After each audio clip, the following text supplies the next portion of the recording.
Short and simple, can I recommend this optical module? No. Why that is and why some people might see it differently, I'll explain in detail. Hi, my name is Stefan, I'm the VR Accomplice. Enjoy the video.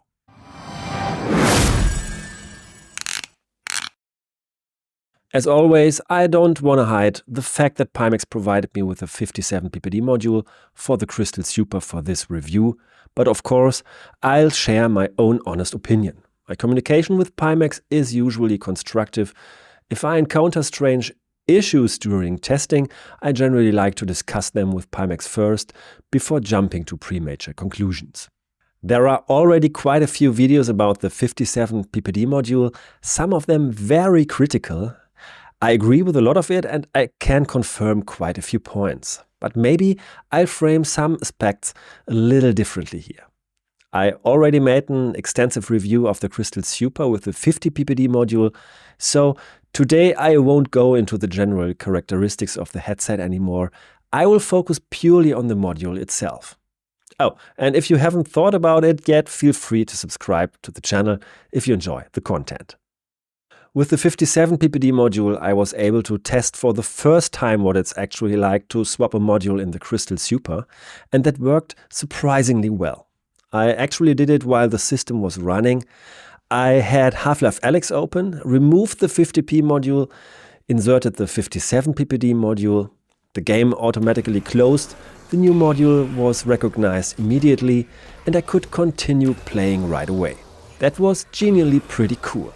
Of course, it's not fully on the fly, because swapping the module also changes configurations in Pimax Play, for example the render resolution.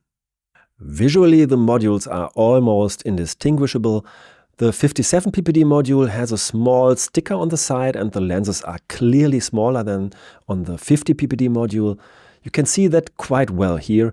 The module is also about 20 grams lighter than the 50PPD module, most likely due to the smaller lenses.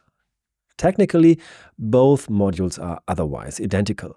The first thing I immediately notice when putting it on, the FOV is significantly smaller. This was expected and Pimax communicates this openly. In test HMD I get about 100 degrees horizontally and 86 degrees vertically. Vertically it's noticeable that the FOV above the center is shorter than below. In WIMFOV I get 102 degrees horizontally and 87 vertically, slightly more. And again, the asymmetry in the vertical FOV is very obvious. It's the same with the 50PPD module, by the way.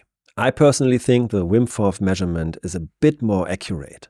Pimax advertises 106 degrees and I don't reach that in my tests, which could also be related to my face shape. The binocular overlap is minimally larger, around 72 degrees, about 2% more than with the 50PPD module.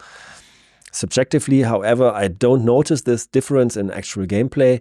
I would have hoped for a bit more here. So for me, this is not a real advantage of the 57PPD module. Local dimming works very well, just like with the 50PPD module. I also don't see any difference in brightness. Glare does not stand out negatively to me. Mura is present here as well, but not really distracting in my opinion. I have to admit, I do see a bit more Mura now than in my original Crystal Super review, simply because all the testing has made me more sensitive to it. So overall, similar performance as with the 50PPD module. Let's talk about the advertised sharpness. Due to the smaller FOV and different lenses, the pixels should sit closer together, resulting in a sharper image. And yes, technically that's true, but in normal use it honestly makes almost no difference. In games I do not notice this additional sharpness, only when I go into test HMD, especially the eye chart. I can clearly confirm the higher sharpness. From a distance you can read letters slightly better. But that's a very artificial test scenario. In everyday gameplay you gain practically nothing from it. And now we get to the point that bothers me the most, and ultimately makes me prefer the 50PPD module over the 57PPD module. The chromatic aberrations and the very small sweet spot. Yes, the 57PPD module can produce an extremely sharp center image, but unfortunately only right there. As soon as your pupils move even slightly outside that sweet spot, chromatic aberrations become immediately visible. With the 50 ppd module, this happens much later and mostly at the edges. I can get used to it a bit during longer sessions, but I never truly warm up to the overall image. And regarding whether software can fix this, chromatic aberrations are caused by the lens design. Maybe software can reduce them a bit, maybe it already does, but there are strict technical limits here. So I don't expect major improvements. Another issue, dynamic foveated rendering. DFR relies on rendering sharpness exactly where you're looking. But with the 57 ppd module, that means the moment your pupils move even slightly out of the sweet spot, you land right in the area where chromatic aberrations appear. And that's simply not pleasant. So, what are the advantages? Honestly, not many. Yes, the image center is a bit sharper, and yes, the smaller FOV reduces GPU load, which can help weaker systems, but you can achieve the same effect with the 50 ppd module by reducing the FOV via the OpenMixR toolkit, for example. And I think Pimax Play should at least allow horizontal FOV reduction as well. So you don't need the 57 ppd module for that. For someone who is used to a reverb G2 style image and small sweet spots, the 57 ppd module might still be interesting. But I think most people in a direct A and B comparison would prefer the 50 ppd module, in my opinion. Larger sweet spot, better edge-to-edge clarity, chromatic aberrations appear much later. In the end, of course, you have to decide for yourself, but I hope I was able to bring more clarity to the 57 ppd discussion and that this helps you in your decision. And the choice doesn't end here. The ultra-wide module and the micro OLED module are still coming, and I hope I can compare both for you soon.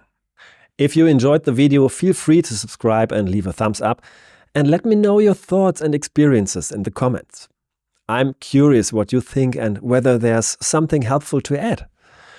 And if you're considering buying a Crystal Super anyway, feel free to use my link and my code for a small discount and to support my channel. And a little bonus for you, if you do this before the end of November, Pimax will even include a ticket for the next CES in Las Vegas. Just in case you always wanted to go and happen to be nearby. Bye, till the next one. Tschüss.